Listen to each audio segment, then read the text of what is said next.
Counting down. We're live now. Welcome, Hey, everybody. how's it going, everybody? Oh my gosh, you know what? Look at this. I'm not even prepared. Hey. Welcome to Science Rocks. Donald, the Architect, Jeffrey, Bree, Donald. I already said you. Donald again, and Donald. Welcome. Welcome to Don't Worry Wednesday. You guys look great. Wow. You look great too, Ryan. You knew that already, though. It's an opinion, so I appreciate it. Rack Attack is here. Oh, Cohagen. Yeah. Hey, everybody. Bree, you look like, here's the thing. You might look like trash, but one man's trash is another man's treasure. And to me, you look like treasure. You shine and glimmer like polished gold. Your beauty is that of which every woman and man wishes to adorn upon their head when they are king or queen. That is the golden crown / tiara. That is the beauty of such what one man might call trash. But obviously, they don't know the value of what's in front of them. That's right. Yeah. Well, anyway, welcome, you guys, to Don't Worry Wednesday. You guys that have been here before, this is the show where we handle any issues, challenges, or things you might be facing and just post them here in the chat. Or thanks. Or post them here on the website. Either place, we will find them and we will get to them. And yes, we will do what we can to offer some perspective and some help in any way that we possibly can. We're not professional therapists or psychologists. We just want to give back to you guys in any way we possibly can because we love you. You guys are here. You guys are part of our community. And if you're struggling with anything, sometimes the best thing that can happen is you just get an outside perspective on it. I know that's helped me out a lot of times in my life, more so than any, the professional therapy has its place. It definitely plays its part. I've been through a lot of time of that. But I don't think it would have been nearly as effective if I hadn't had a person who just listened to me without judging and then offered a bigger picture perspective of what could be going on, because sometimes we're just caught in our situation and we can't see the whole picture. We can't see all the things that are going on. We just know our little tiny piece of it, and it's frustrating and it's hard. And so sometimes we just need to get it out there and get an outside perspective. So that's quite true. Bree. Thanks for the love. Yeah, you're awesome, Bree. Most of the time in my life, I think I've experienced the same thing. Usually when I'm stuck in a hole, when I'm experiencing something or going through an issue, most of the time what solves it is not like working through the problem per se. It's suddenly realizing a broader perspective. It's like I'm looking at this thing and I'm like, I hate this or whatever. I'm going through it and I just don't know what to do and things are not looking so great. And then, but it's a very like pinpointed, narrow mind that I have when I suddenly I realize, or someone says something that opens up the gap a little bit. And I'm like, wait a minute, I see more now. I see more of the picture. And then that helps me start to move down the line again. It's really quite interesting. And then, the broader my perspective gets, the easier it is to kind of find ways to attack a problem, Right. Well, it's very interesting that you mentioned that because, the challenges you face, a lot of times they're so hard and they can be demoralizing, to the point where they're discouraging and they just weaken. We feel weaker as a result. But did you know that the challenges you go through actually make you stronger? I'm sure you've all heard the cliche statement, what doesn't kill you makes you stronger. It turned into a pop song, you know. Well, and it's true too. Even like, what do you feel after you get done exercising? Do you feel stronger or do you feel weaker? I feel weaker usually right afterward. I feel like I'm going to die. I'm just like laying on the floor gasping for air, and I like and burning up. So I put a fan on. I experienced that today, actually. I exercised and then I was just you experience that every morning. I do. Because you're so intense. Well, not, you know what? I do generally take one day off a week. That's good. I heard for like runners and stuff like that, they take every other day off because otherwise they'll actually just destroy their muscles faster than they can build them. Right. Also wear away their cartilage and all sorts of bad stuff. So it's good to keep your distance. Rest is as important as working out too. That's very true. But it's the same thing with emotional challenges. It's the same thing with mental challenges. What happens is you experience something difficult, and once you're through it, and you heal from it, now you can face something even harder. When something comes your way again, oh, hey, this is a piece of cake. I can take care of this. This is no big deal. It's like, Ryan, I'm sure you experienced this in the field of property inspections where people come out and they yell at you. Mm-hmm. People yell at you, and the more you deal with it, the more you're able to face it. Sure. You just get stronger and you just are able to handle more. And then it's fun. And then after a while, you're like, oh, what's going to be today? Let's see what's going to happen today. I bet you it's going to be even crazier today. And then it's a game trying to see how crazy it's going to get. Yeah. Okay. So Science said he's going to post one on the forums. It's going to be a bit long. And Brie also says she has one. And we do have Maria Senpai. I don't think she's here today because I haven't seen her write in the comments. She usually is pretty active when she's here. But if you are here, just haven't written anything yet, let us know so we can maybe get to yours if you are waiting. But yeah, and thanks for stepping it up. Thanks, guys, for keeping the chat alive as you are and talking. It's amongst yourself and telling people how to ask questions and stuff. So that's awesome. Thank you. Mm-hmm. But yeah, who should we address first here? It came in at roughly the same time. Yeah. Haley, I'm doing great. Ryan looks great. I don't know how he's doing, but I know he looks great. I think my insides are probably pretty safe. I haven't damaged them recently, so I think inside I'm doing pretty good. On the outside, you get what you see. Yeah. Amazingness. I heard from a very wise, not Russian guy pretending to be Russian in a Russian accent, saying, "Remember, how you look is how people see you." It's a very wise statement. Yes. Yes, it's very, very wise sounding. Yeah. It's just obvious. Profound. Very, very profound. So, okay. So Bree is currently getting hers out into the chat.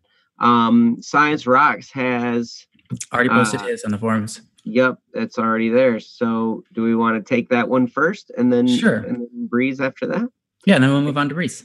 Yeah, and then Cohagen says that he kind of has a thing. So feel free to post that wherever you would like, either in the chat or on the website, and we will take care of that too.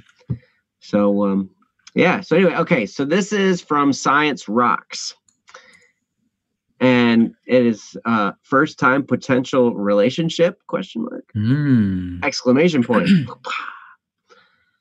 So, okay. So Science Rock says, so I have posted this elsewhere, but I would like to hear advice on the stream if possible.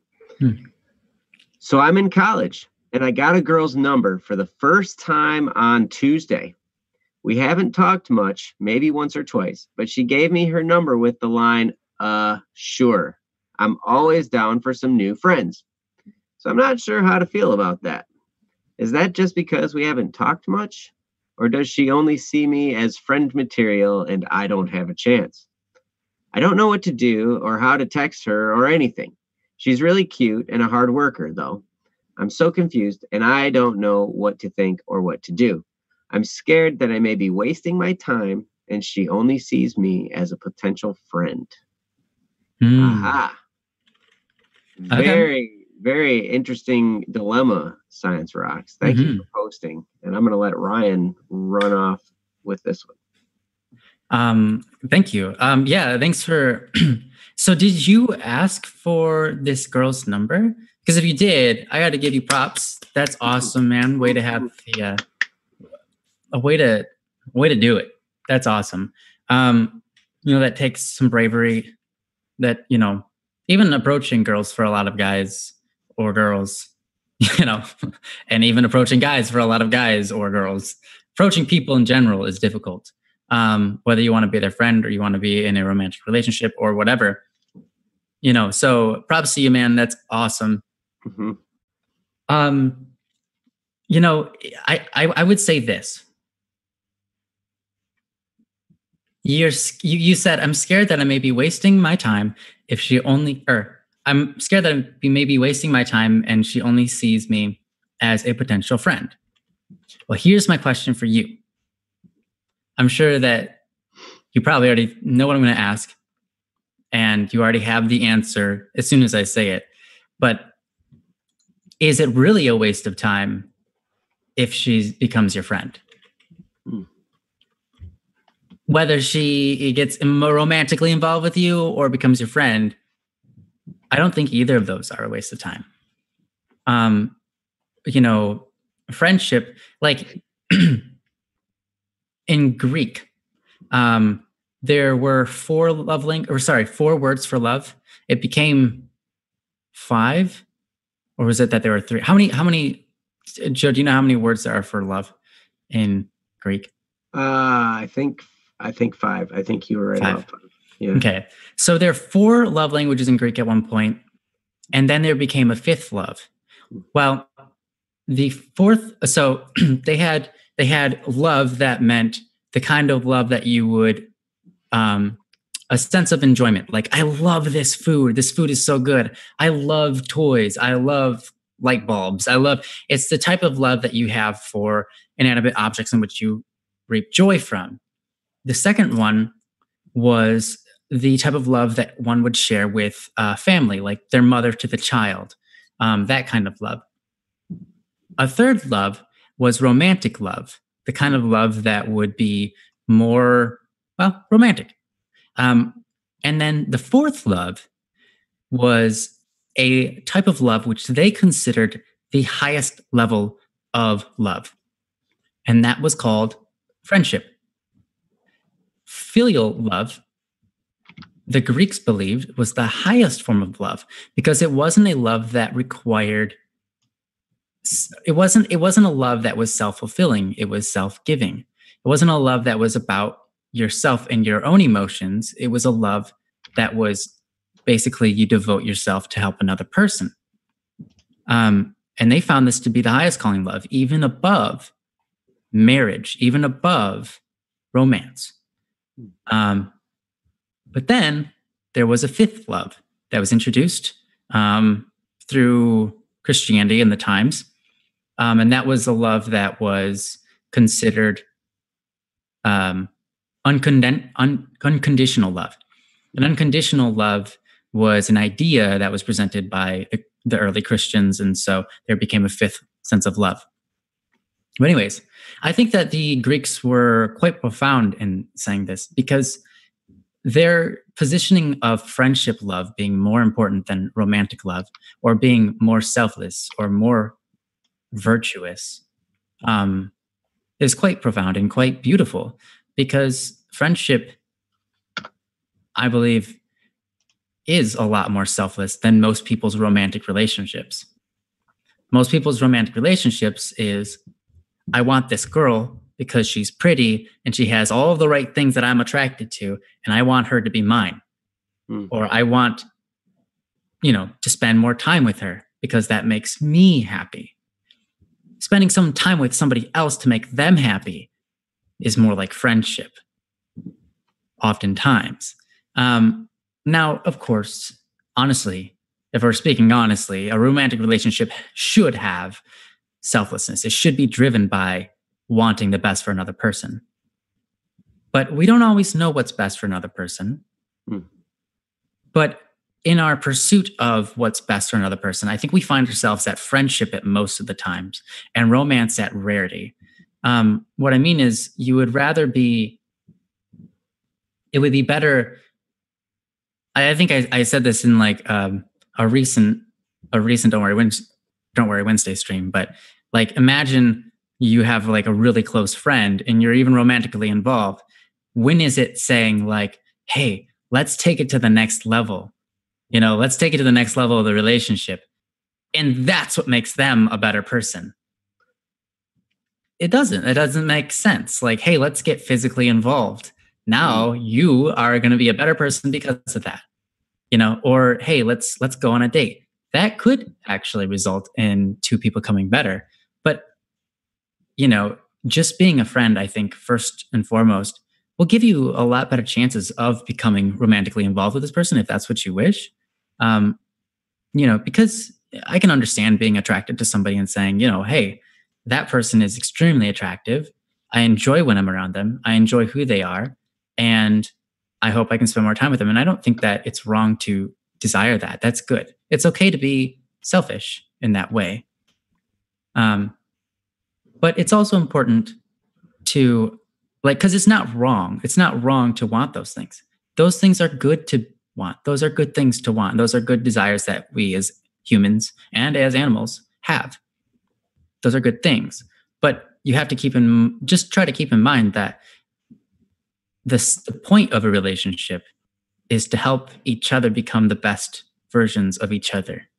And so sometimes a relationship can do that before it becomes romance. And sometimes a relationship grows into romance. And through that romance, you dedicate your lives to each other to help each other becoming better people.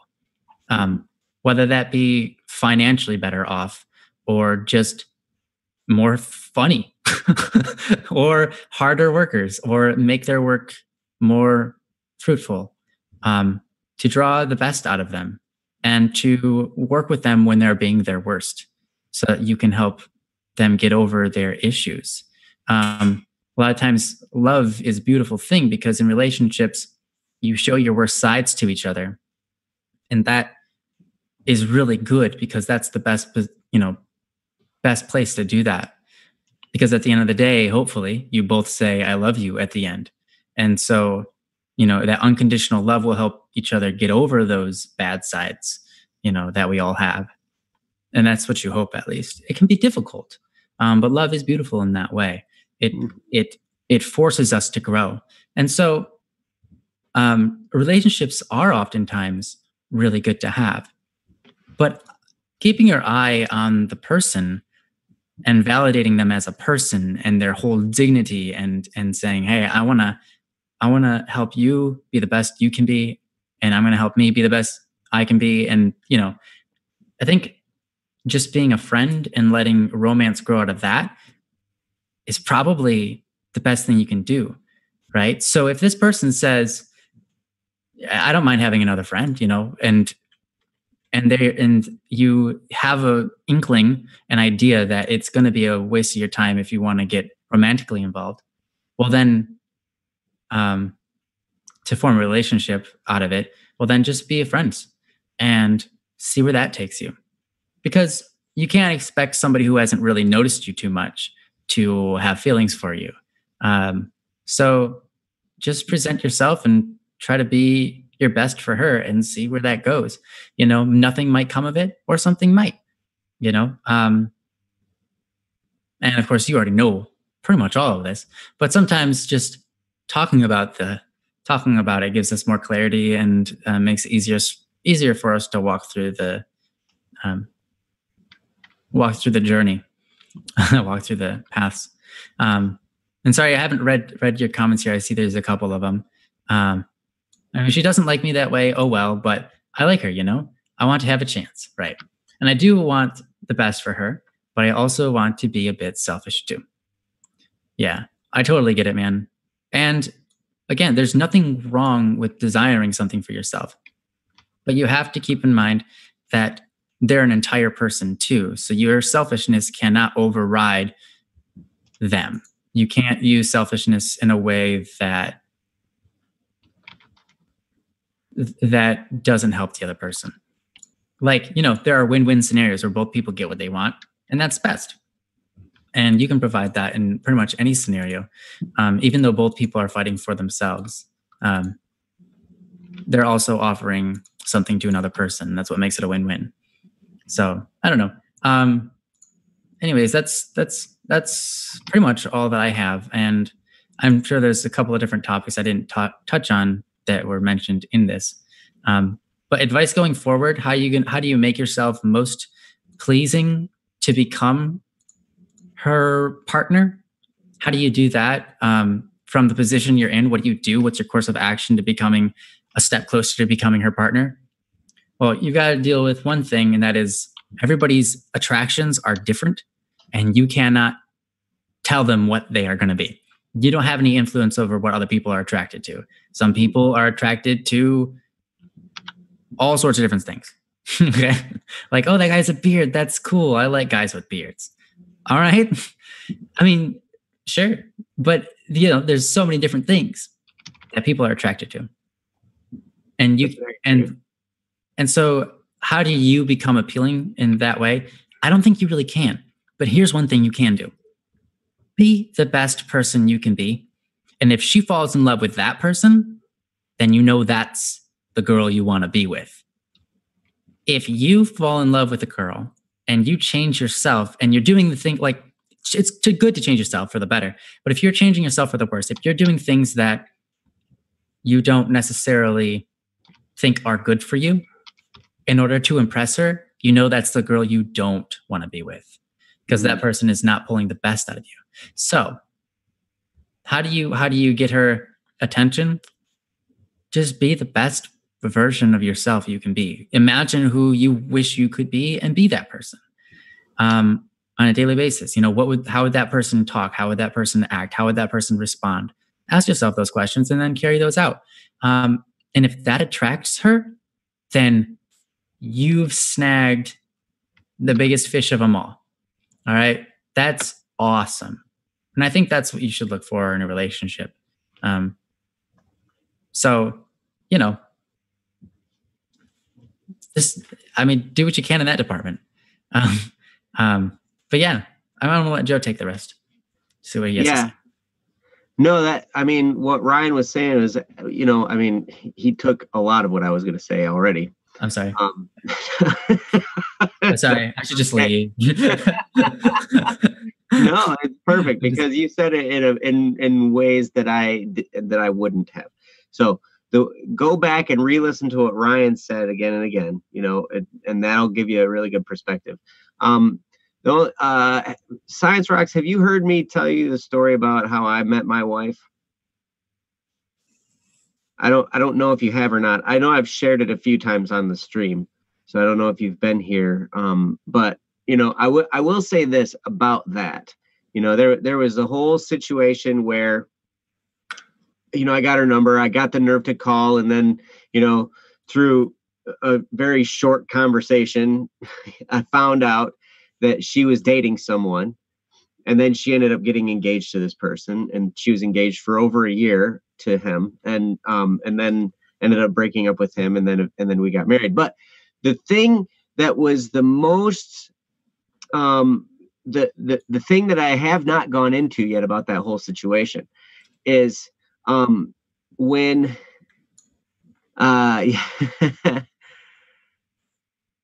yeah, I think so. So she rejected you saying heck no and then changed her mind. I actually thought of that before too. LOL. Yes, it can happen. And it might take some time. But here's what was valuable in that experience. the experience of the rejection, the experience of me asking her out, finding out she already was dating someone, and then so that totally shut things off for over a year, right? Because I really liked her. I liked her from the moment I saw her.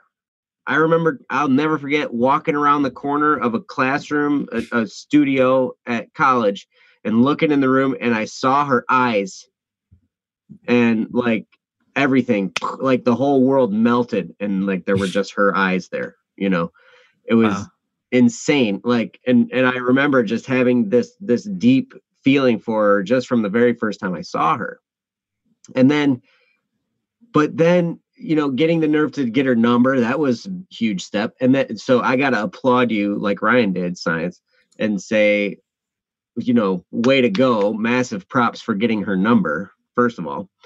And then when I called and I got the nerve to call and then got the rejection, what happened after that was, it hurt.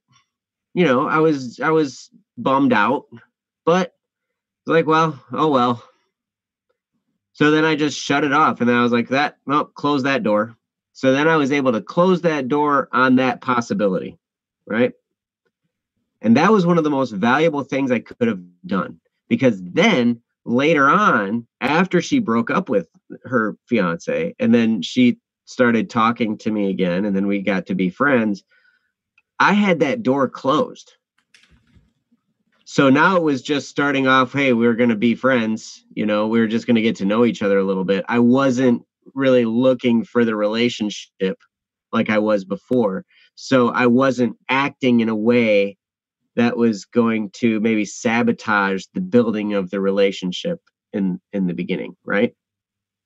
So that really made it helped the relationship then progress in a much more natural way, in a way that we, learned to love each other, without pressure. Because I have a feeling if she would have gone out with me, I would have been all weird because I really liked her, Mm-hmm. And so, so there would have been all this craziness. Now, marriage isn't the end. You don't ride off into the sunset and then, everything's happily ever after. We've had some massive challenges in our marriage. Pretty sure you just ride off into the sunset, Joe. If you didn't do that, you didn't do it right. Oh, we must have done it completely wrong. Yeah, you just ride off. I've seen that on movies time and time and again. So, yeah, I'm sorry. And movies are always right. Mm-hmm. But there have been some massive challenges after we've gotten married. There were massive challenges before we got married. Our whole relationship, there's been challenges, ups and downs. And through that has been a time of, from my perspective, I can personally say I have learned to love her regardless of what happens. I have learned that love is a choice, and I can choose to love her no matter what is going on in our marriage, in our relationship, whatever conflict is happening, whatever issue that's outside that's plaguing us, all of that a lot of people would just throw up their hands and be like, nope, we're done. I'm just out of here because this is too tough. I'm not going to deal with this. In those moments, I have learned to be able to say, no, I love her because I choose to. Come what may, I will love this woman. And, and so now here I've said it on, I've said it on video, on a live stream. So now it's out in the world. Oh no. But, so all of that is just to say, if she rejects you, it's okay. You've gone through the steps. You've conquered your fear in getting her number. You have had a huge victory just in that.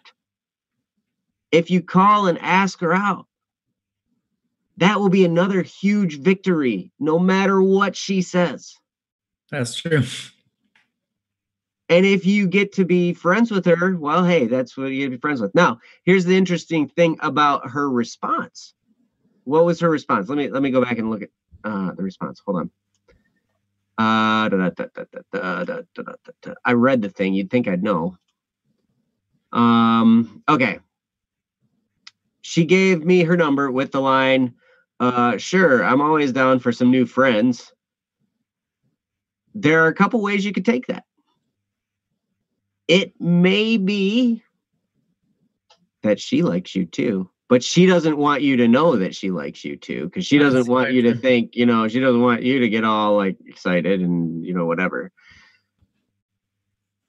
Or she maybe is feeling a little bit, shaky about it too, and is like, I don't know, I really like this guy, but I don't want to let on. That's possible. Or it's possible that she's like Ryan said, she just sees you as a friend. But seeing you as a friend can turn into the best type of relationship, like Ryan said, because then there aren't the strings attached, and yeah, exactly, science. So yeah, she gave me her number. She did.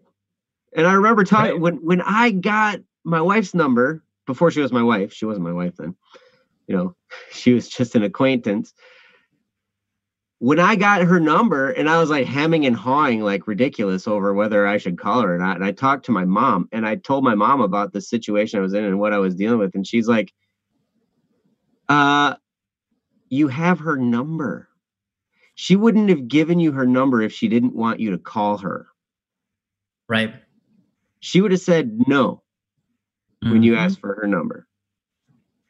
So whatever is the case, science, she wouldn't have given you her number if she didn't want you to call her, or if she wasn't expecting you to call her. So yeah, I mean, sometimes you just throw caution to the wind and you say, you know what? I'm just going to do it whatever results. Now that's hard to do. Mm-hmm. Because our emotions get all crazy and funky and weird and stuff, I totally know, because I was there. But like Ryan said, letting it develop through the friendship is a great way to be yourself through the whole thing. Rather than, if you feel like you really like somebody, you might, change a whole bunch of things about your personality and your habits and all this kind of stuff. Sometimes that can be good. Sometimes we do give up some bad habits in order to be with another person, and that can be a good thing. But if you're changing fundamental things about yourself so you can look attractive to a person, then what's going to happen is that's a surefire way to be miserable in the long run, because then you're not yourself. Mm-hmm. And they don't, and they fall in love with something that's not real. So it's miserable for you and for them. But we do it. I did it. Mm-hmm. Yeah.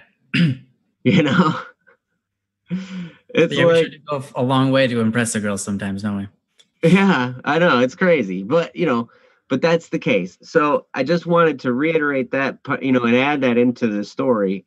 Whereas like one of the best things that happened was she rejected me, because then I was able to flush all of the gaga feelings, and then be real when we actually got to be together. Mm-hmm.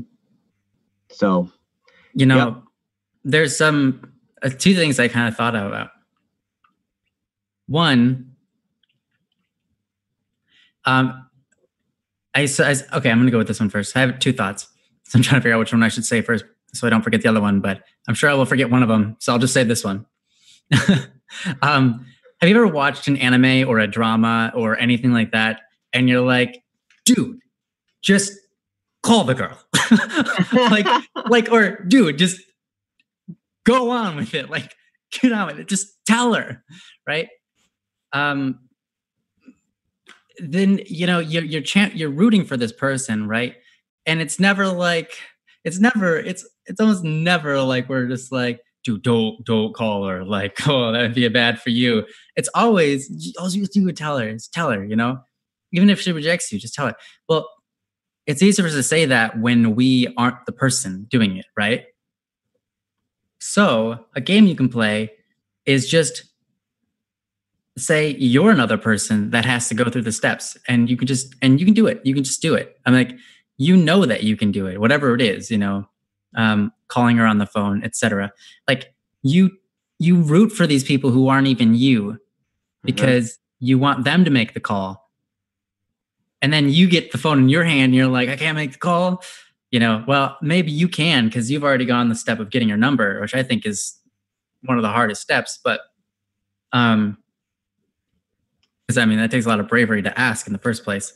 But yeah, a lot of times when we are confronted with an issue, we become kind of blindsided by our fear and our emotions and so on. But when we see another person in the situation, the same exact situation, we root for them and we tell them like, oh, you can do it. Come on. It doesn't matter what they say, right? You just go for it. Mm-hmm. And so sometimes you have to treat yourself like a different person. Sometimes you have to just shut down the emotions and just go for it, and that's what gets the job done. So just kind of a thought. And then the other thing was, I knew I was going to forget it. You forgot. You succeeded. I certainly did. You were talking about, repeat everything you said. I'm just kidding. From the beginning, from the top. All right, let's start over. And then it'll come to my head. No. Do you remember what the last things you were talking about at the end? Me? Mm-hmm. Probably not. No, I don't. All right. That's okay. Well, at any rate, science. Congratulations on this step. You're already into it. So, continue. Go at your own pace. Mm-hmm. You don't have to do it all at once. But, keep moving toward, keep moving on. And yeah, you have her number. So see what happens. Mm-hmm. It won't be a big deal, because, you never know. No matter what gets said initially, you never know what's going to happen. And I've learned that about, oh, you remember? Yeah, but go on. I have a keyword that go on. There's one thing I've learned about some people. Just because they say something at one time doesn't mean they're always going to say that. Mm-hmm. Just because somebody feels a certain way today doesn't mean they're going to feel that same way in a week or a month. They could change their mind. But, we as people, we grow, we change, we learn, we get new perspectives, we get different ideas, and then all of a sudden what we find is some things that we held to be true, we don't hold to be true anymore. Mm-hmm. Hopefully we hold ultimate things that actually are true. We continue to believe that those are true, but sometimes, it's a matter of perspective. And so just because she said that, hey, oh, sure, I suppose, because I could always use more friends.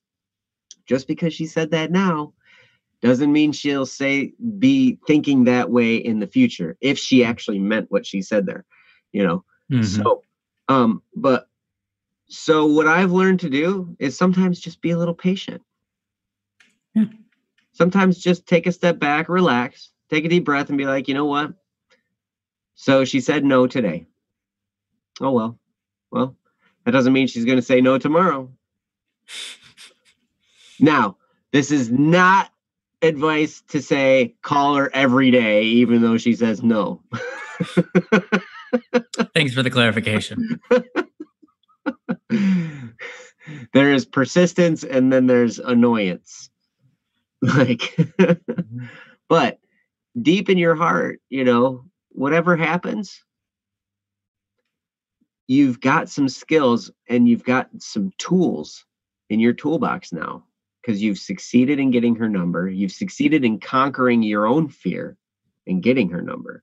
When you call her, that's another success, like I said before, in conquering the fear of calling. And those little extra tools you have in your self-confidence toolbox will help you in all areas of your life. So the more you can do, as Ryan says, embrace the awkward, the more you'll grow, the more you will become a stronger person, and the more, you really do become more attractive as you get stronger and you grow and you become more resilient to things. And, it's really amazing. So, Ryan, what did you remember that you forgot? Okay, before I get to the thing I remembered that I forgot.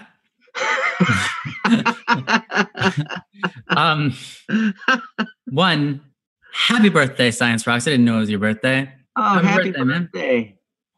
Two, emotions, like Joe was saying, they are fickle things. They change by the day. And even, I was talking about before, what people are attracted to, that changes.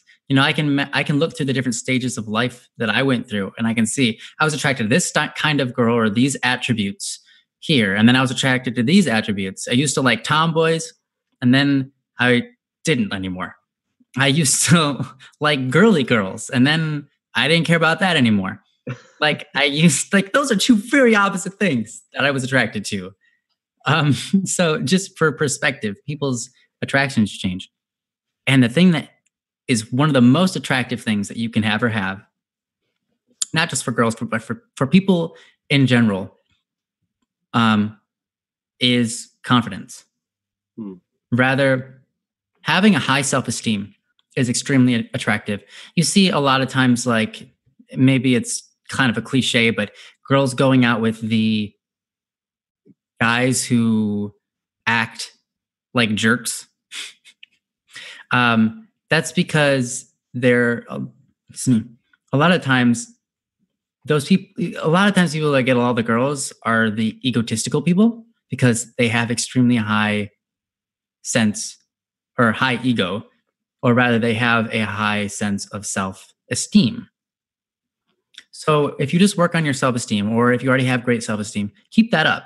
That's one of the most attractive things you can have. Now, obviously, if you increase your self-esteem, but you don't use that in the right way, if you don't allow yourself to be humble, don't allow yourself to see yourself as just as valuable as the next person and the next person, that everybody is as valuable as you are. If you don't see yourself that way, then you will get an ego problem, and you don't want that. You want to make sure that you keep your value intact with reality, and being that everybody's equal. But if you have a high self-esteem and not a healthy self-esteem, whatever. I can't speak English. English is not even my first language. It's not. Yeah, that's right. You spoke the language of angels first. No, don't even be. That's ridiculous. I spoke gibberish as my first language. Gibberish. And once I figured out people weren't, and cry, I figured out that people weren't getting exactly what I was trying to allude to when I was going, wah, wah, wah. I figured out how to speak English pretty quickly after that. So, anyways, it's still my second language. So, no. Anyways, self-esteem.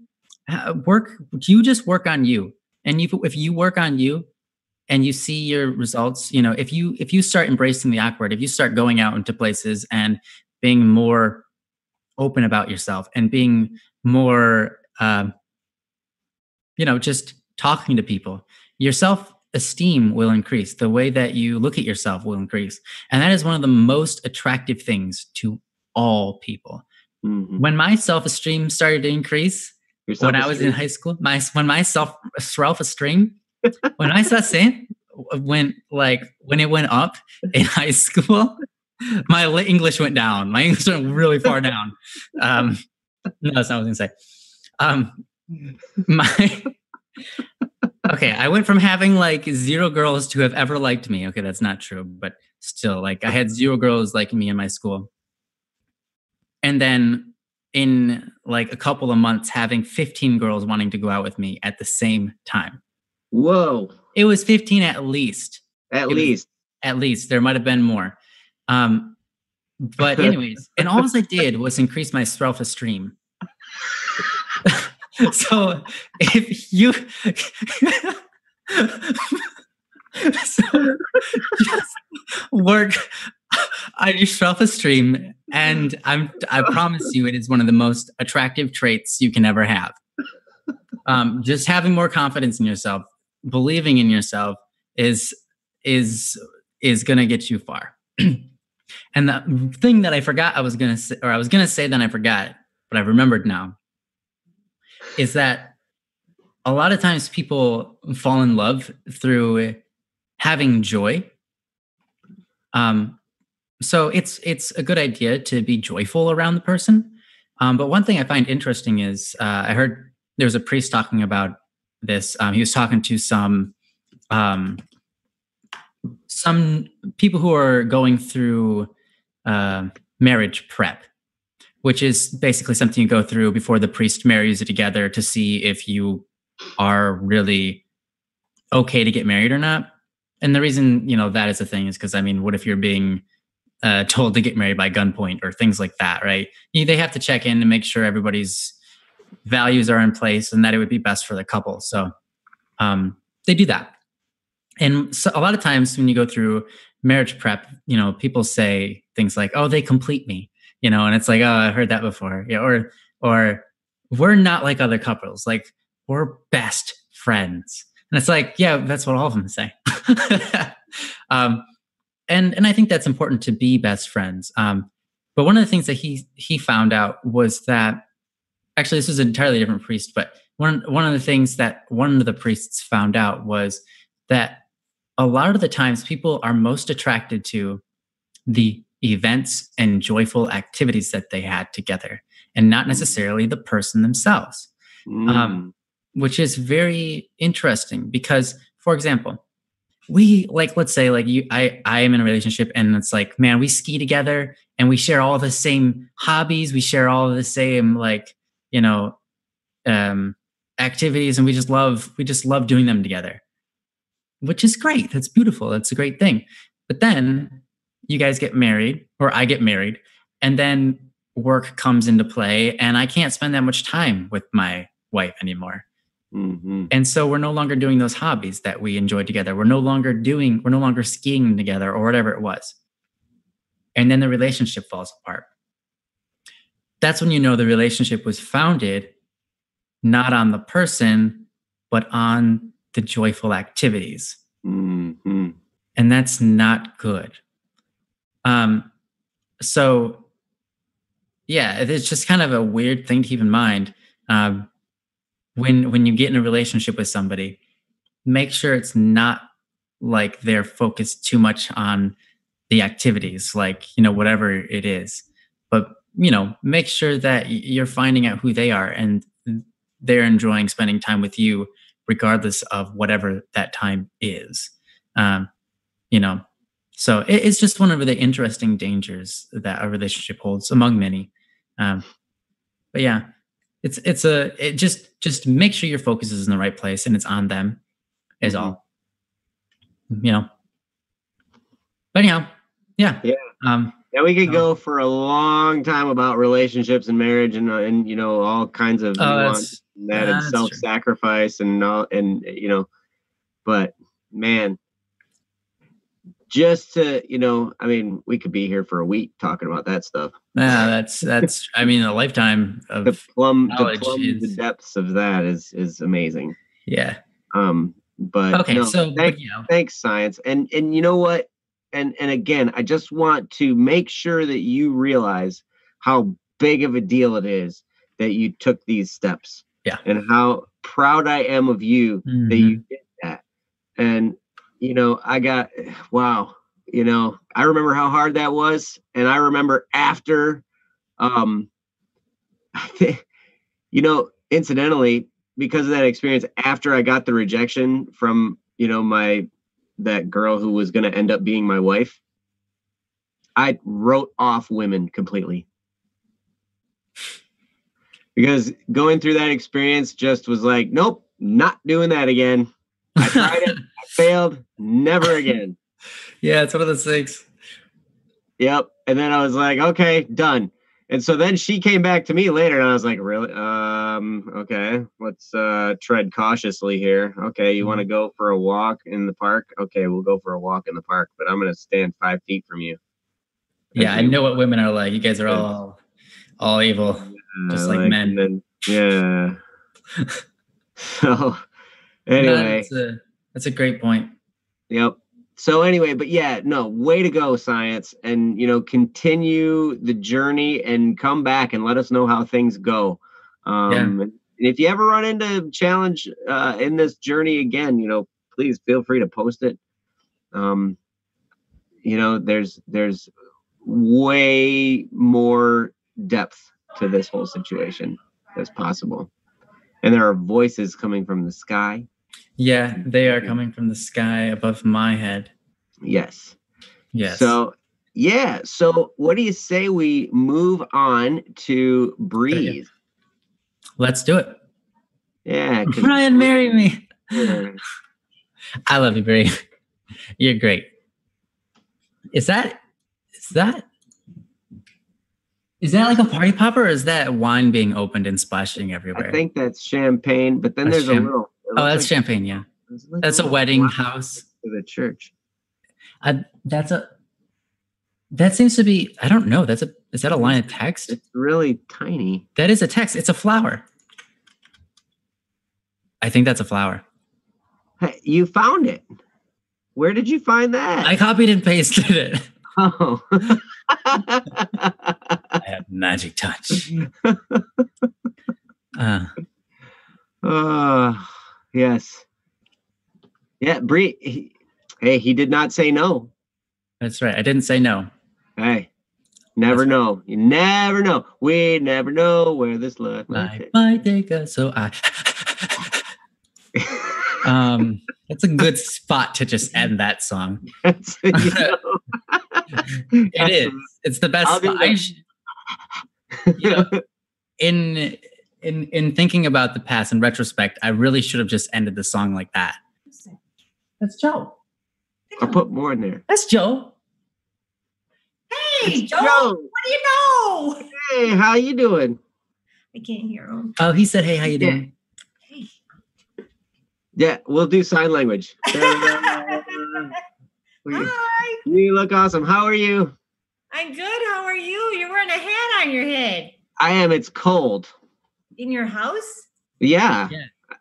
I live in a basement. Like Ryan. He's always cold too. Yeah, cold. Yeah. Aw. I miss you. When am I going to see you again? You see me right now. Not like this. Snap. This is like no. Yeah, you want the hug. I want the hug that goes with the site. Oh, yes. Okay. Well, hopefully soon. Okay. That would be good. Yeah. And yeah. Okay. That would be great. I'm looking for a rug. For the dog. It's a roll-up rug. Oh, I didn't see any rugs down here. Wait, there might be one in that room. Is it really big? No. Okay. All right. I don't know. Hey, I'll let you guys talk. All right. Okay. Love you, man. Happy Thanksgiving. Happy Thanksgiving. Yes. All right. Awesome. That was my mom. Oh, is there other people there? Well, yeah, we're doing a Don't Worry Wednesday, so. Oh.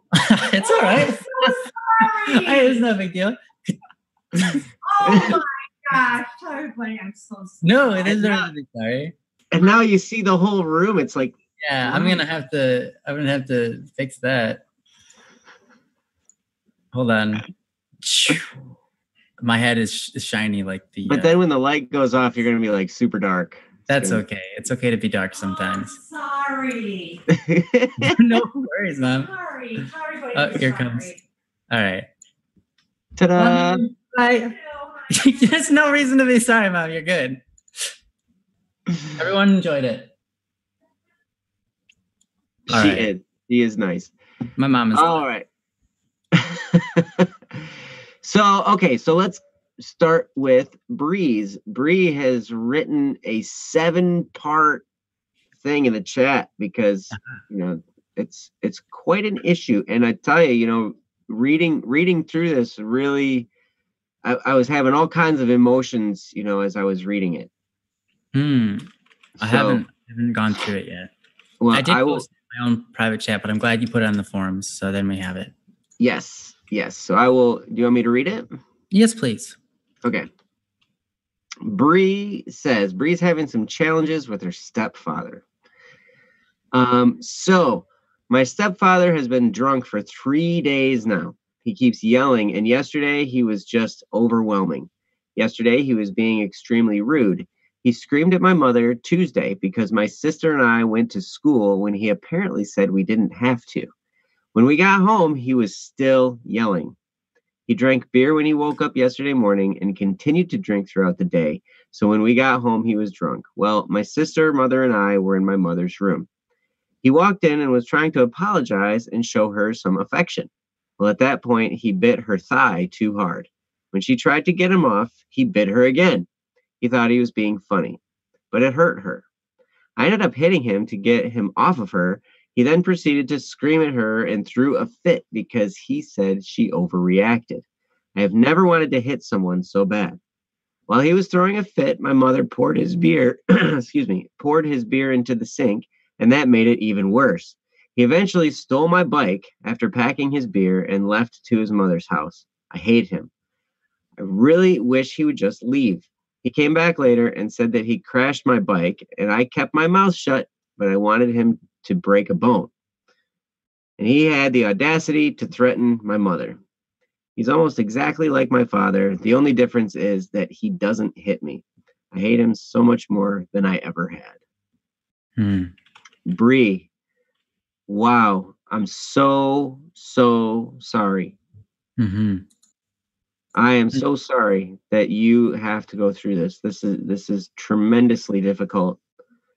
And I am going to get out of Ryan's way as quickly as possible because I know he has firsthand experience with similar situations as this. And so I'm going to let Ryan take over. I like that response. It's not like I like it because you're used to it. I feel bad that you ever have to go through any of it, but I'm glad that you're having attitude. It's like, it's okay. I'm used to it. That's good attitude to have because that's showing me that you're toughen up, tough, being strong through it, whatever.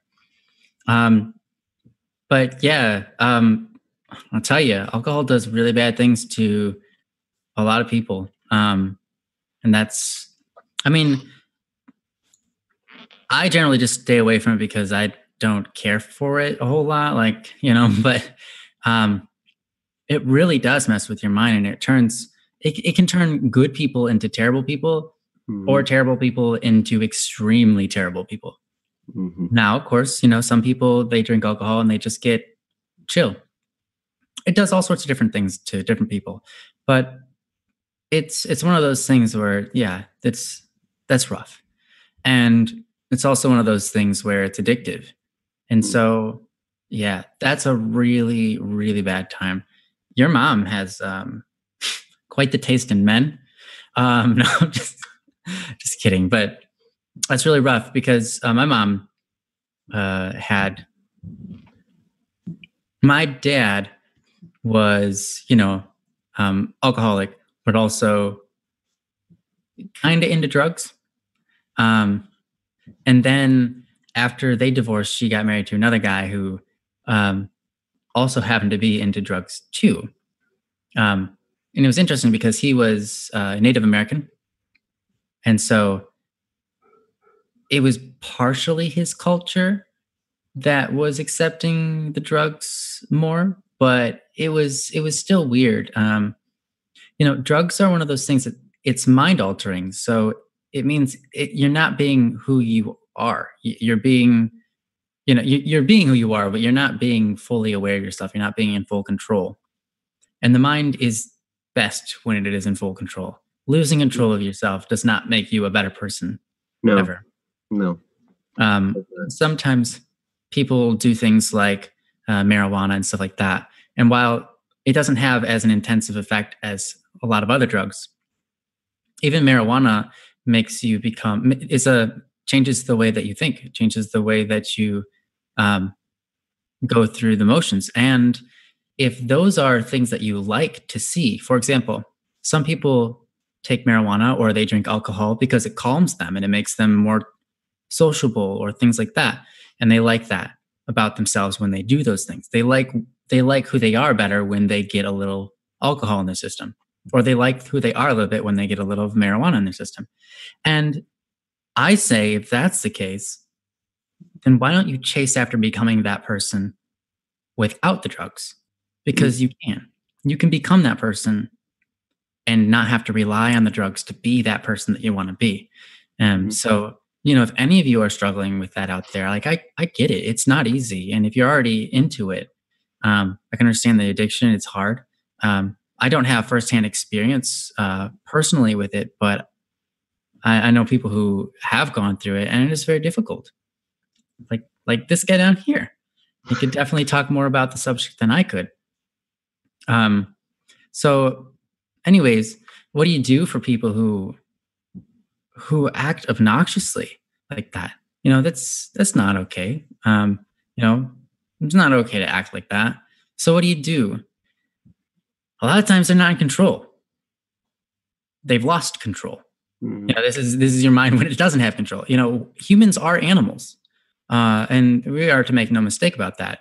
And the less control we have over our mind, the more, quote, animals we become. In a lot of different ways, if you get my gist. And so, you could say that how your father was acting was, or your stepfather, acting like an animal. And that's unfortunately, I don't mean to put shame on anybody who drugs out there. But I am saying that the less control we have over ourselves, the more evil we appear. And that's why self-control is a virtue. That's why building yourself up in those ways is super important. And that's why what you're going through now and having to experience this, you learn the things not to get into, right?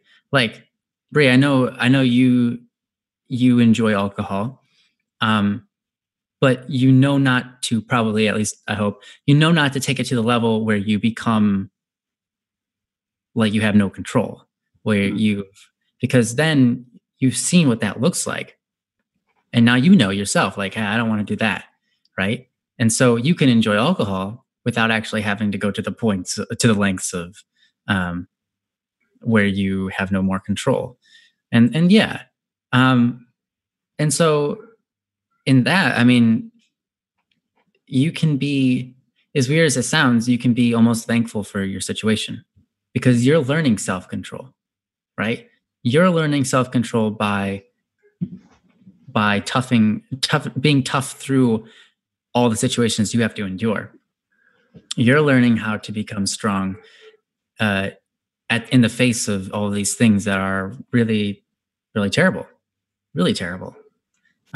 So I gave you props for going through that, and for, like you said, one thing that you said, this is awesome. You said you kept your mouth shut, but you wanted him to break a bone, right? Okay. So you might think, oh, my desire for him to break a bone, that's terrible. So I kept my mouth shut. Well, you were exhibiting perfectly self-control. Mm-hmm. Because, and that shows you how much you're growing as a human being. Because there are tons of people who would just say, I hope you fall off a cliff, or something terrible, right? When they're mad at people, they just let loose. You were mad at this person, and you still were able to keep your composure, able to keep control of your tongue, of your actions. You said you wanted to punch him, but you didn't. You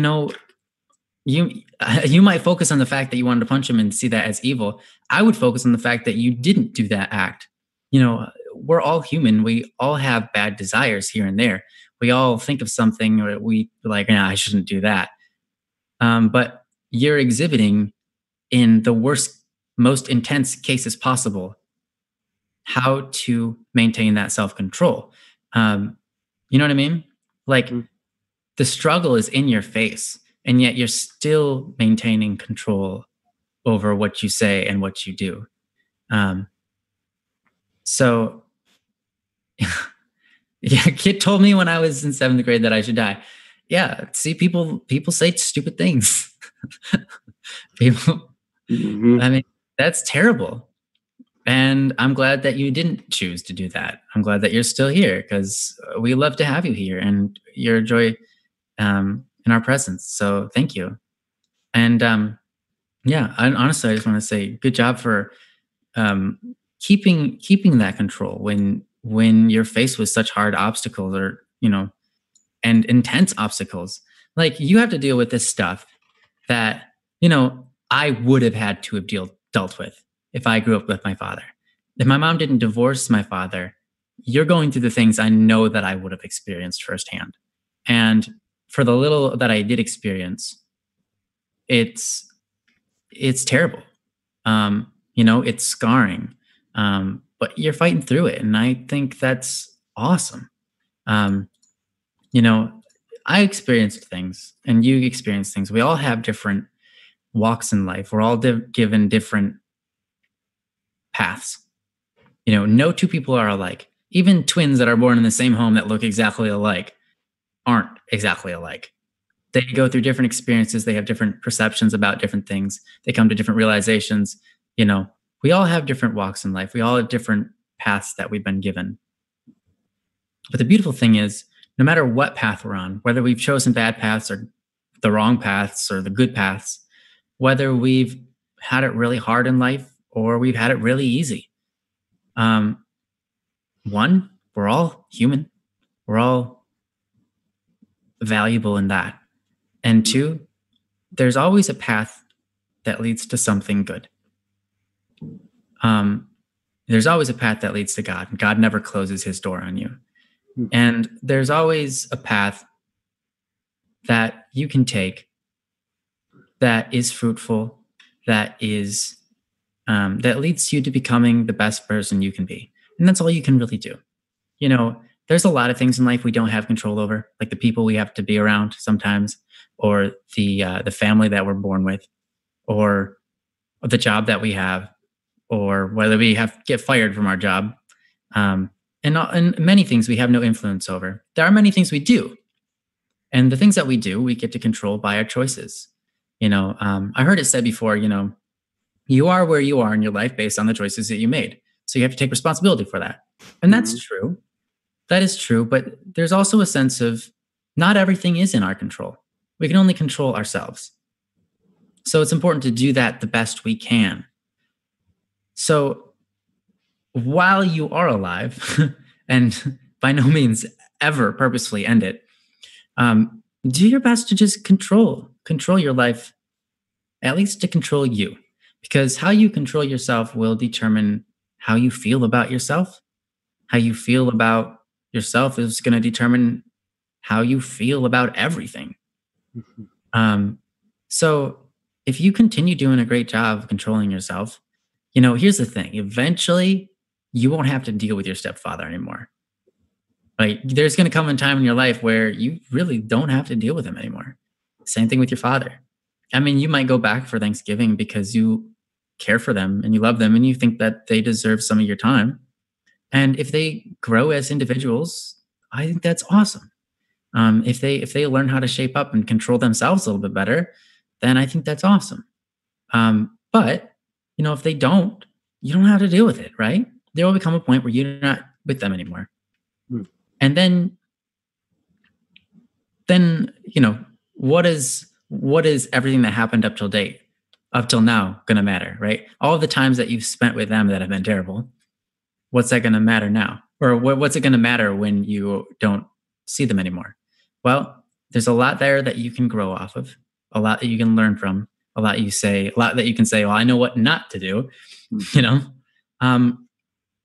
and you don't have to be under the pressure that you're in anymore, right now. Like, you won't have to deal with that. And I think that's going to be awesome for you. And then you'll get to control your life a little bit more. A lot of kids, they want to become adults as fast as possible because they don't want, they want to have their own control of their lives, right? They want to say, I want to do what I want to do when I want to do it. And that's why I want to be an adult. Well, the problem is when you're an adult, you don't get to do the things that you want to do because you have no time to do it. Or money. You either don't have time or you don't have money or you don't have both. Sometimes, yeah. Yeah. Or you find yourself in a position where you do. And that only happens if you're persistent or you were born into it. But you were born into it because someone else was a persistent. So there are a lot of things in life that we don't control. And so we can't blame ourselves. And so we shouldn't feel bad. We shouldn't hurt ourselves or be mean towards ourselves for those things that we can't control. We should really only view ourselves based on what we can control. And so I think you're doing a great job in controlling who you are. So with that, I hope that you see that too. I hope you see that you're controlling yourself in these terrible situations right up in front of your face. A lot of kids wouldn't even know how to handle that. And you are doing a phenomenal job of working through it. So I hope that you give yourself some credit there where credit is due and allow yourself to rejoice in who you are. I know that a lot of times you don't necessarily like who you are. A lot of times, especially kids who grow up in the environment that you have to, similar environments. Obviously, it's not the same exact thing, but everyone experiences trauma or really angry or mean moms or dads or both. Anyone who goes through that situation, a lot of times they don't like themselves. And the reason is because people tend to base their value off of how other people treat them. And like when we're babies, we don't go to the mirror and say, we don't look at it and say, oh, that's who I am. And that's my value. We learn who we are as children based on how we're treated. You can see that throughout all of mankind in history. Some people, they believe they're animals because they're treated like animals. They believe that they're slaves because they're treated like slaves, and they believe that's what they're worth. And they believe they have a certain worth based on what they were sold for. When they go to their slave owners, they believe that, a lot of people believe what other people just treat them as. A lot of people think they are as valuable as other people treat them, but that's not true. Our value has nothing to do with how people treat us. Like a screwdriver is a screwdriver, even if I try to treat it like a donut. I can bite into the screwdriver, it's going to hurt my teeth, but the screwdriver isn't going to be like, oh, I'm a donut after all. No, it's still a screwdriver. And you are still a huge, beautifully huge amount of value of a person, infinitely valuable. And I love you, and I will never stop loving you. And I think I try to basically just trying to say, if you have the tendency to look at yourself and not like who you see, a lot of that is probably because of how other people have treated you in your life. I want to let you know that you deserve to be treated way better than that. And that's not what you're worth. That's how other people treat you is not who you are. And so if that's something that you're going through, I'm not saying that it is. I know that a lot of people do go through that. But if that's something that you're going through, then I want to encourage you to take a look at yourself and just remember, you're way more valuable than what people treated you as. Way more valuable. When some people are jerks to you, when people are jerks to your mom, when people are jerks to anybody, that doesn't make that person who they are just because someone was a jerk to them. And just remind yourself, you are valuable. You are beautiful. I know you say that, hey, I'm not beautiful, I'm ugly, whatever. You know what? You're beautiful. End of discussion. So don't argue with me, woman. Be nice, Ryan. I love you, woman. All right. Anyways, I'm gonna call that it for now, and I'm gonna let Joe take a stab at it. Well, I see, Bree, that you said you have 5 more months and then you can leave, it says. And that there's not much you can do. You just have to live through it. Yep. Pardon me for a second. It's cold here. Yeah. Anyway, but this situation you're going through, Bree, if you're a reader, a great book is Man's Search for Meaning by Viktor Frankl. And this guy was a clinical psychologist or psychiatrist, and he was captured by the Nazis and put into concentration camps, and he lived in concentration camps for a few years up until the point when the war was over, and then he was finally freed at that point. But there is a lot of stuff in that situation that we can learn from when we feel trapped by something. We feel trapped in a certain situation, a certain way that we're living, or certain circumstances that are beyond our control. Like this situation, like Ryan said, it's beyond your control. There's not much you can do to the situation itself. What you can do, you can choose your own response. So you always have that freedom. Always. Sometimes we don't know it, and sometimes we have created habits that, maybe aren't as productive as others, and sometimes we've created good habits. But you always, always have a choice on how to respond to whatever is going on all around you. And in this situation, you've got some stuff going on around you that's painful and is difficult and could happen to anybody, really. I mean, we all have challenges. We just get different flavors of challenges. I like strawberry challenges. And sometimes some of us have more difficult challenges than others, but we all get our own little dollop of challenges with our life, and we get to figure out how to deal with it. We get to figure out how to respond and how to play that hand. But one thing I want to point out in this situation is, if you look at the behavior of the stepdad here, this is an example of what any of us is capable of doing. I have a guy I know who's a police officer, and he was talking about some, pretty serious criminals and stuff like that. And they were like, oh man, can you imagine being like that? He's like, all of us are capable of becoming that. It's based on the choices we make. It's based on, what we allow ourselves to do, what we, that type of stuff. And what's happening here is you always want to be careful when you say the statement, well, I'm just doing this. I'm not hurting anybody else. I'm just, this is a personal choice of mine. It's a personal choice of mine to use alcohol. I'm not hurting anybody. Or it's personal choice of mine to, use this other substance. I'm not hurting anybody. It's just me making this choice for myself. Well, everything we do affects the people around us, whether we know it or not, whether we think we can control it or not.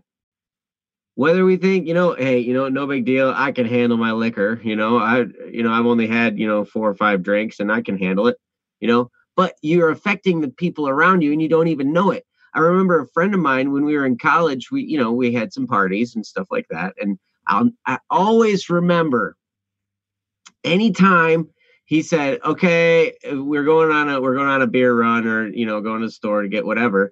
And he said, get me some whiskey. I always knew he was going to turn into a big jerk that night. And I was going to try and keep my distance. Something about because I don't know if it just set him over a point of drunkenness to where he turned into a real jerk or what. But I always knew every time if he said, yep, get me some whiskey, I always knew it was going to turn out really awful. And so it's like, well, so then it switched into the mode of containment. How do we contain this guy and not let it affect us too much? How do we deal with that? So, but those are things that, we all have to understand about ourselves. We all have to understand we can go in any direction. We can become the person that we don't like. We can become that individual if we're not careful and if we choose the wrong habits. And that's one of the reasons why I promote that book by Viktor Frankl, because he talks about, we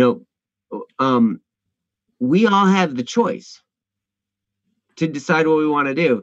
And people in your situation who are trapped right now, I've been trapped by many, many different experiences, been different situations where I've felt like I've been in bondage and I can't get out and I don't know what to do. And I'm just stuck here for now. And it's frustrating and it's hurtful and it's painful.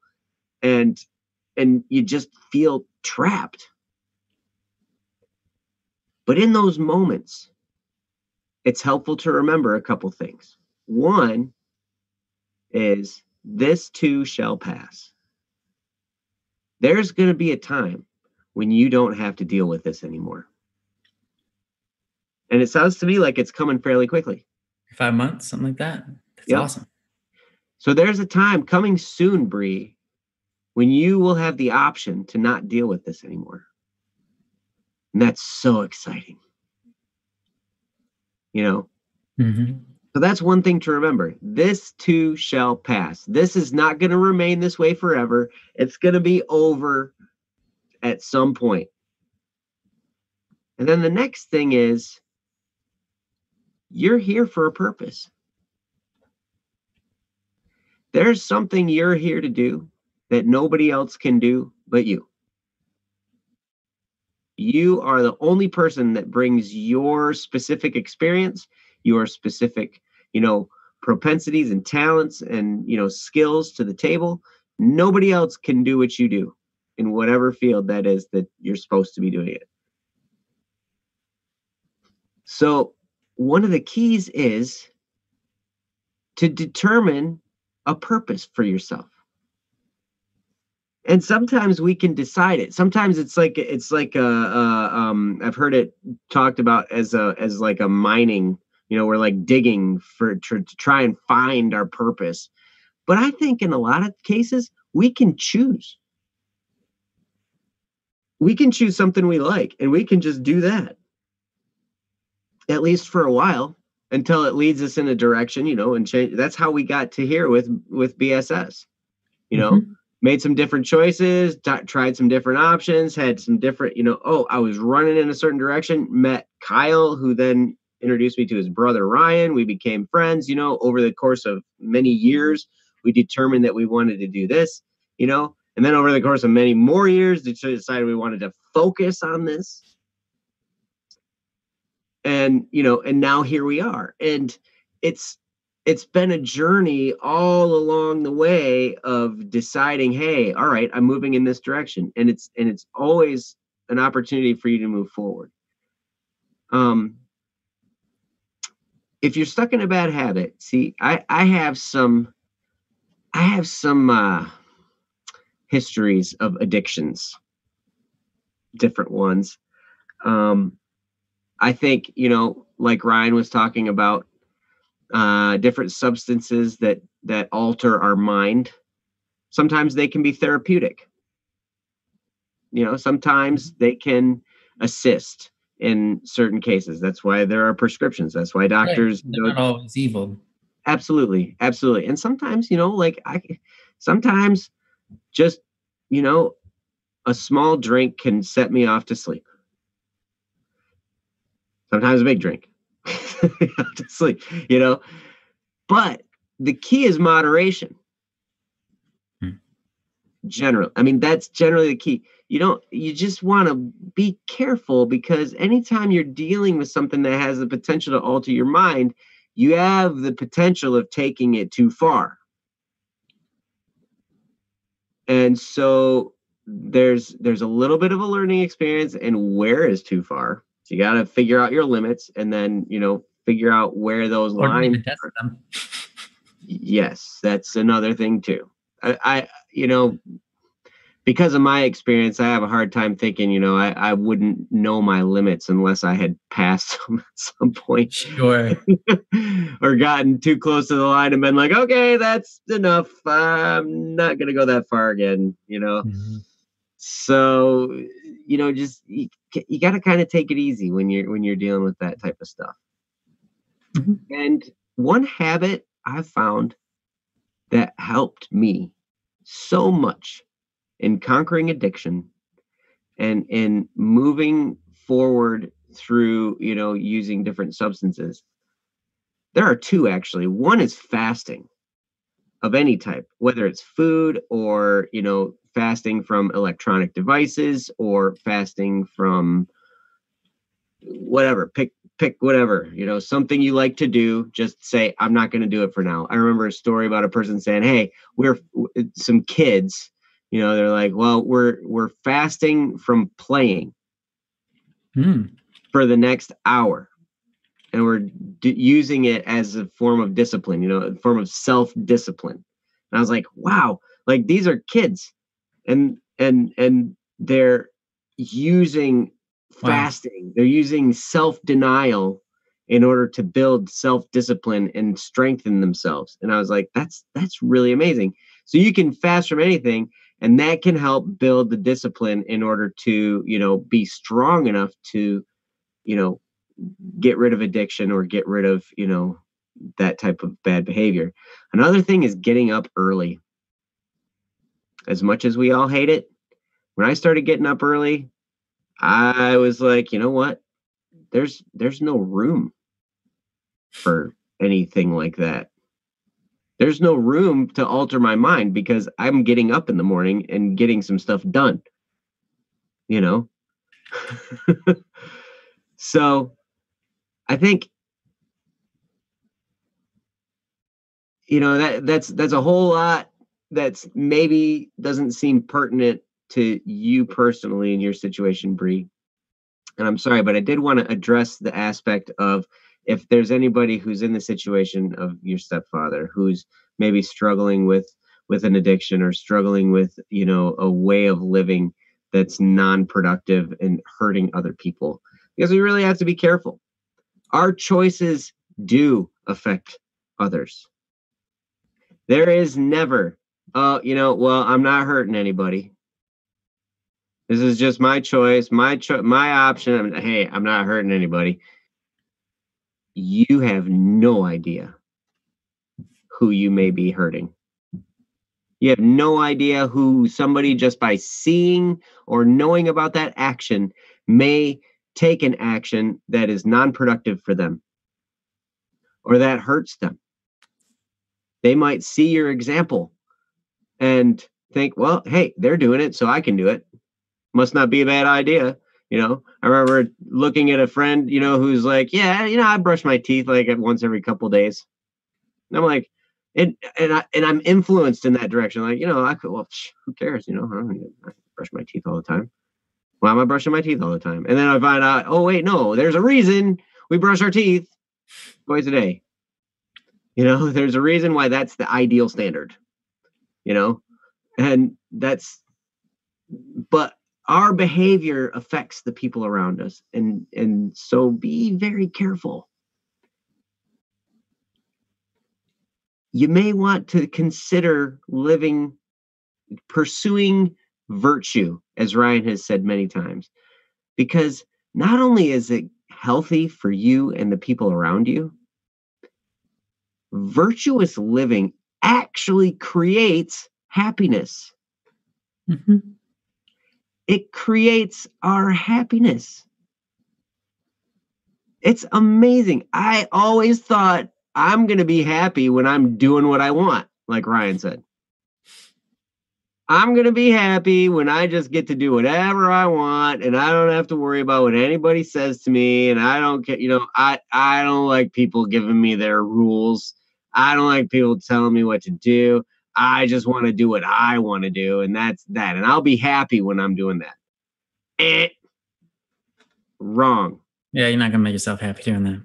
That does not make you happy. virtue makes you happy.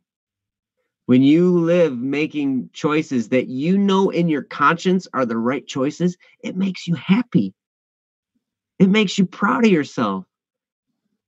And there's a reason. I mean, these virtues just build a character in you that's powerful beyond measure and resilient to the attacks. I mean, all of this drama that's going on, you'd be resilient to it.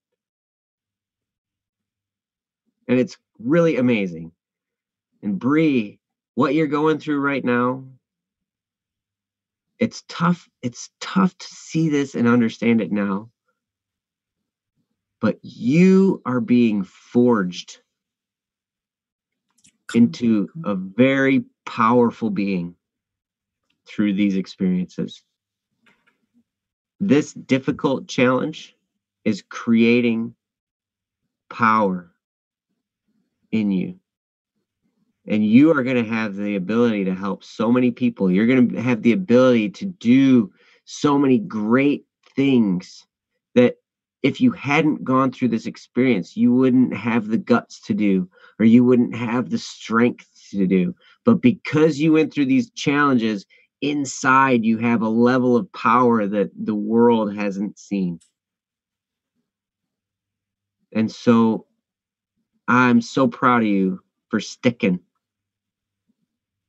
And I'm so glad you keep coming. And I'm so glad you share with us all of these challenges that, I mean, because you've shared a few on our streams. And I love them. I don't love the fact that you're going through them because they're really tough. But the fact that they're tough, other people go through tough stuff too, and they need to hear it. And they might not have the, they might not be in a place where they can, post something, or they may not be, they might not have the courage yet to post. But by hearing your situation, it builds strength in them. Mm-hmm. So thank you, Bree. Thank you so much for being here and for posting. And again, I'm so sorry that you have to go through this. But I know that, handled properly, this can make you so strong. Mm-hmm. I can't wait to see who you become. I can't wait. I hope we have contact for years and years and years, and I can't wait to see who you turn into. Yeah, that's true. So anyway, thank you again, Bree. And Ryan, do you have anything else about this? Yeah. One, I wanted to say that your comment on virtue and happiness, I think that's so true. I think the secret to success and happiness is just living a life of virtue. There's so much truth to that. And the other thing I wanted to say was, Bree, you said that you're not really good at anything when it came to finding your purpose in life, finding meaning and so on. I'll tell you what, try not to focus how good you are at things. Cause I'll tell you what, I think that you are great at a lot of things. Again, we went over this before, but that picture you drew was, in the one with the cat and the pumpkin, and a couple other pictures I've seen of you from you as well, all really just great. I think that they're cute, or they're just really well drawn. So yeah, I mean, everybody's opinion of your work is going to be whatever their opinion is. Some people might listen to my music and say, "Oh, that's not very good." That's what I say. Right? Yeah. See, and Joe's my biggest fan, and he says that. No, some people, whether you're really good at something, especially when it comes to art or whatever, that's a matter of opinion. But there's some different things in life. But here's what I would say: if you don't think you're very good at something, then don't worry yourself over how good you are, because how good you are doesn't matter. The only thing that matters is whether you do something or not. Mm-hmm. So don't fixate or focus on all the things that you're good at. focus on what you can do. Don't focus on what you're good at. Just focus on what you can do, because that will set you in motion to pursuing your purpose. And we're all different people, and we all have different strengths and weaknesses, but there's no one person that just triumphs over everybody. There's no one set of things like, oh, this here is the best person in the world at math. Well, maybe they are, but that doesn't say any less of anybody else who does math, because the person who's the best at math in the world isn't the same person who created the first telescope, and isn't the first person who told their mom every morning that they loved him and made their mom's life joyful. What's that have to do with math? Nothing. That has to do with the person's actions, what they can do. So that best person at math doesn't know how to blow glass, probably. And that's a really cool skill that I wish. That is really cool. Or maybe he was just an amateur glass blower, or maybe he was also one of the best glass blowers. We don't know anything about this math person. That's true. But I'll tell you what, he's just as capable of making somebody else smile as you. Mm-hmm. And just as capable of giving, our lives are a gift. And so we should hold nothing back when we give, because that's what makes us also happy. So yeah, don't worry about what you're good at, what you're bad at, and that sort of thing. I have tons of things I'm not great at, especially speaking English. I don't even know how to say self-esteem. It is your second language. It is my second language.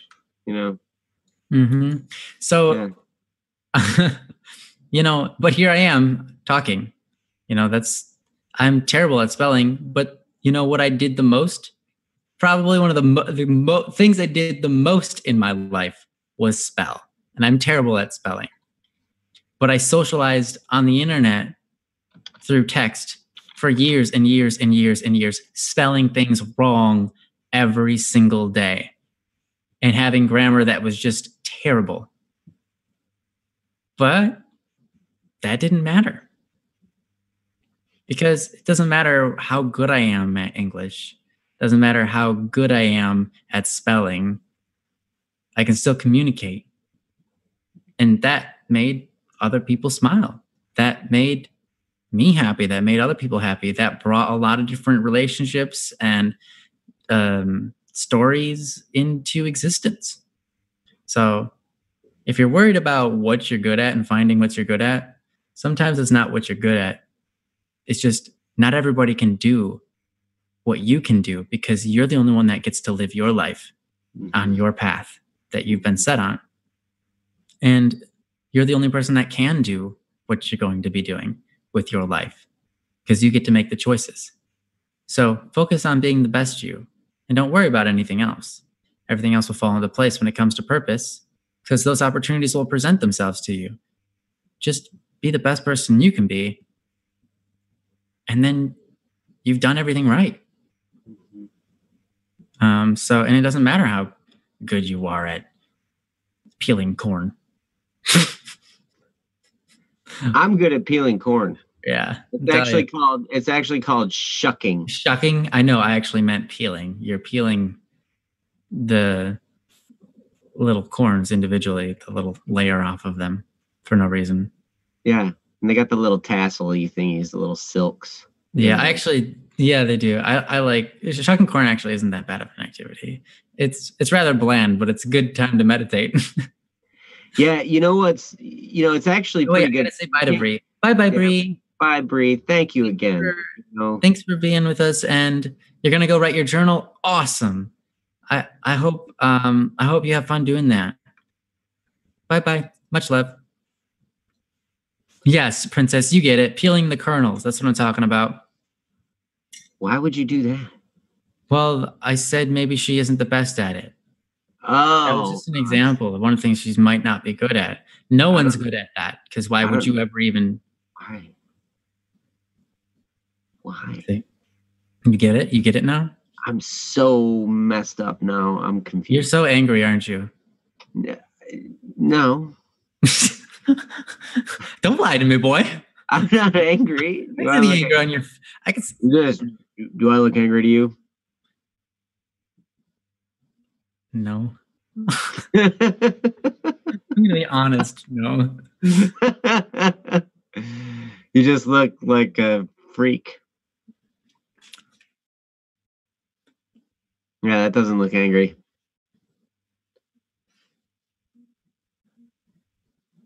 That just looks weird too. So just make faces now. That's what the stream is developed into. Anyways. Yes. So you know what? It is getting a little bit on the late side. Cohagen, 823. We have your topic in here, and I don't want to be rushed through it. I'm concerned about GF self-esteem. Except I spelled it properly, I think. Oh, did you? Why did you do that? Esteem is S-T-E. Just for fun. I thought it'd be fun. Pretty sure esteem is S-T-E-M-E. Let me see. S-T-E-E-M. Believe me. It is E-M. Yep. I know how to write self-esteem. I told you guys. I know how to spell it because I've had to write poor self-esteem so many times in questionnaires for therapists. Nice. Wow. See, I would have just done it wrong every single time I had to do that and then said, deal with it. It's easy when it's written there in front of you. Copy? That's plagiarism. I know. You got to make up your own words. Another way that I messed it up. Mm-hmm. Yeah, you were a C student, weren't you? Depends on what. Actually, no, I've never been. No, you were never a C student. I was either you messed it up from the beginning to end because you were A's and then you were F's. We all know where that goes. Never been a C student. I was a C student, which is why I'm so popular. Yes, Princess. I learned something good out of a bad experience. I've learned lots of great things out of bad experiences, bad choices. That's what makes Ryan and I a good team, because Ryan can give you the perspective on how to do things the right way. He's amazing. He's this bright, shining, wonderful, virtuous young man.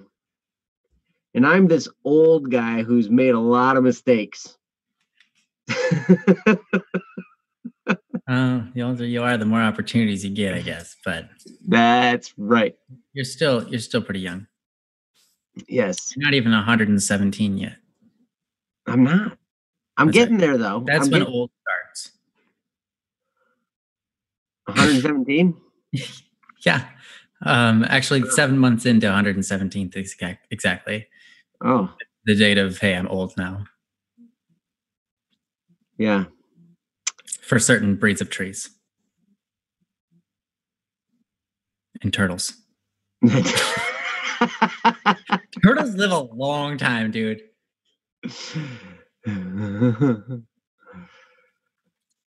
Yeah. Right.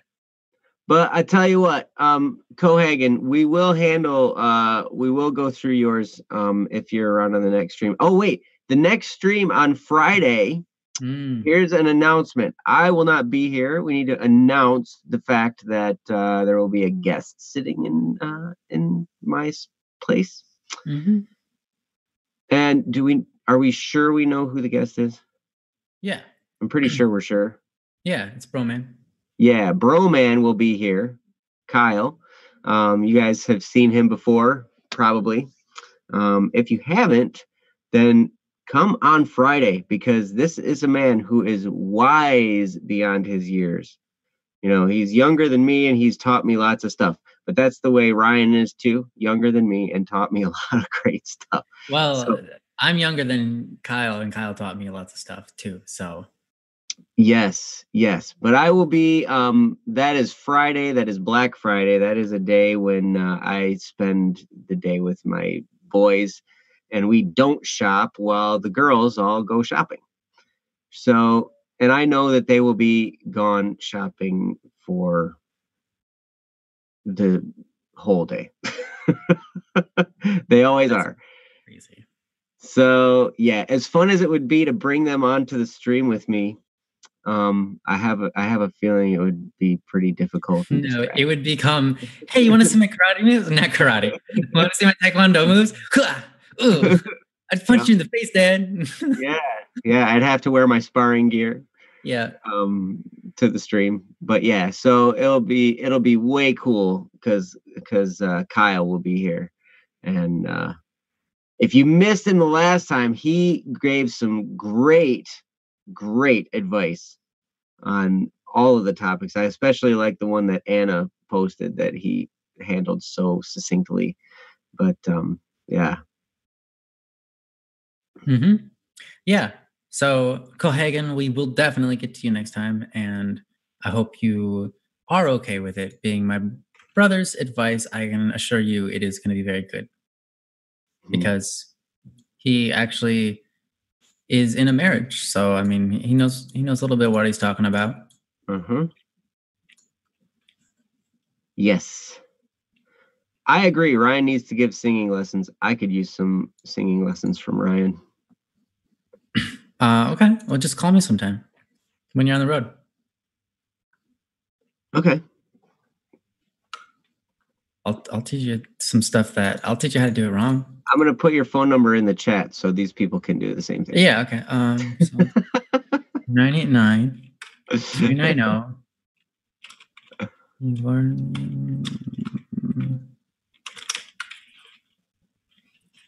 There we go.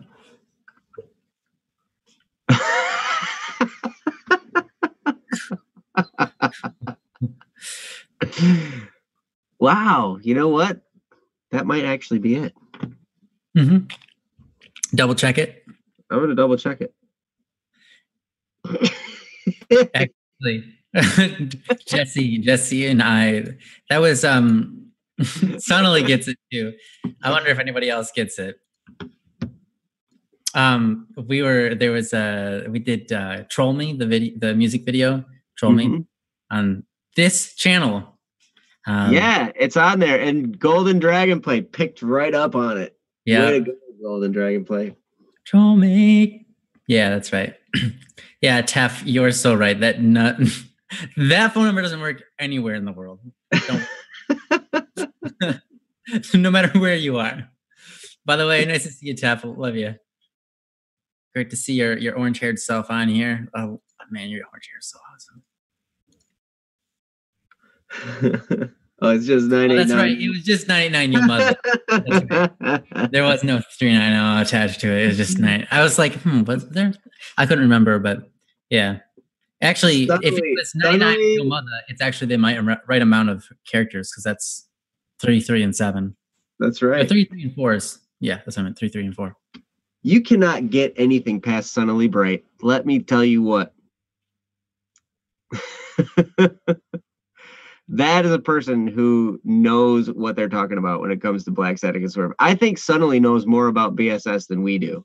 That's right. He does. Honestly, he's a info tank. He knows everything. That's amazing.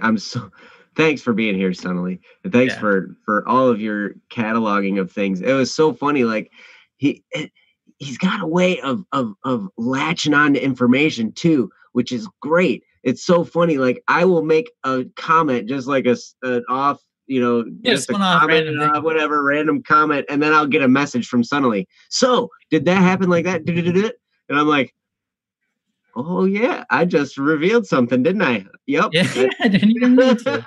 Yeah. Someone asked me a question about something, and then I gave an answer, and within that answer, he finds something totally different on a different subject that he brings in. And he's like, "Hey, so you mentioned this," and I was like, "When did I mention that?" Yeah, it's pretty great. Yep. And and you guys know where to find us. If like I said, Sonali sent me a message. You guys can find us and message us on bss.studio. Absolutely, come there, be a part of the community. You can find us there. You can find all the cool people here. Oh wait, that's not a hyperlink. All the cool people. Because I got to put HTTPS BSS.studio. Kaboom. There it is. Now it's a link. Thanks for getting the views and the listens, Golden Dragonplay. We appreciate it, and I hope you enjoyed what you found. Yeah. Well, there's a lot of cool stuff, and there's gonna be a lot more cool stuff. BSS.com. It's hilarious. I have to share a quick story about your mother. So this is ridiculous. Me and my brother were going to make a game. Me and Jesse actually both worked on it as well, or Jesse worked on it with me as well. So my brother, Jesse, and I. Anyways, you're trying to figure out the name for the website, and one of the things we came up with for some reason was gooftroopyourmom.com. Which, what kind of name for a website is that? It's so obscure, gooftroopyourmom.com. It's so weird that if we just put it anywhere, it didn't even matter if we advertised what it was, people would go there because they would be like, what? Click like the advertisement, just the website name, or just go to a random chat and be like gooftroopyourmom.com, and people would be like so intrigued by the name they would just click on it and we would get advertising. But yeah. That's hilarious. Love you. Bye. Yes. Well, yeah, we should probably wrap things up. Cohagen, you're leaving. I have to go too. I've got a mountain of tasks to accomplish before tomorrow being Thanksgiving. And so maybe Ryan will stay on, actually. That'd be kind of fun. What? I just stayed here? Yeah.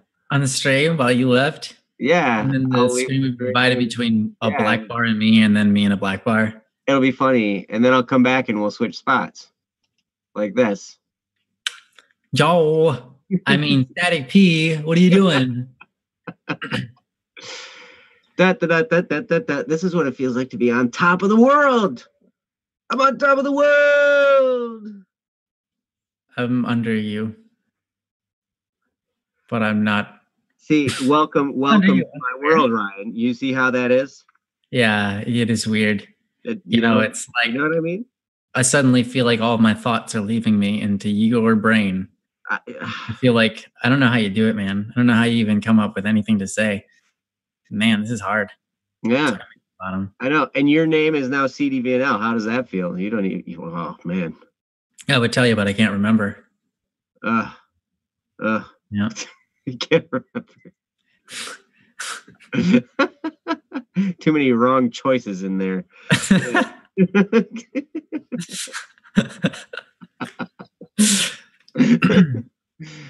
Okay. Anyways, thanks for joining us, everybody. We love you guys. And we hope you had a good time. We hope that this conversation and the other ones we've had have been fruitful and thought-provoking, and that they might help in your future endeavors. Yes. Oh, and before we go, thanks to Jesse for producing the show. Thanks to Princess for putting stuff on the website. We didn't see you for a while at the beginning of the stream, Princess. I'm glad you made it.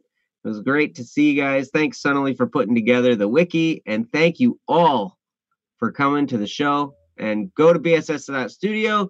Join the movement. We are going to do some great stuff. And it all starts with all of you guys. So that's right. Thanks for being here. And we will see you next time. Bye-bye. Bless. Bye, guys.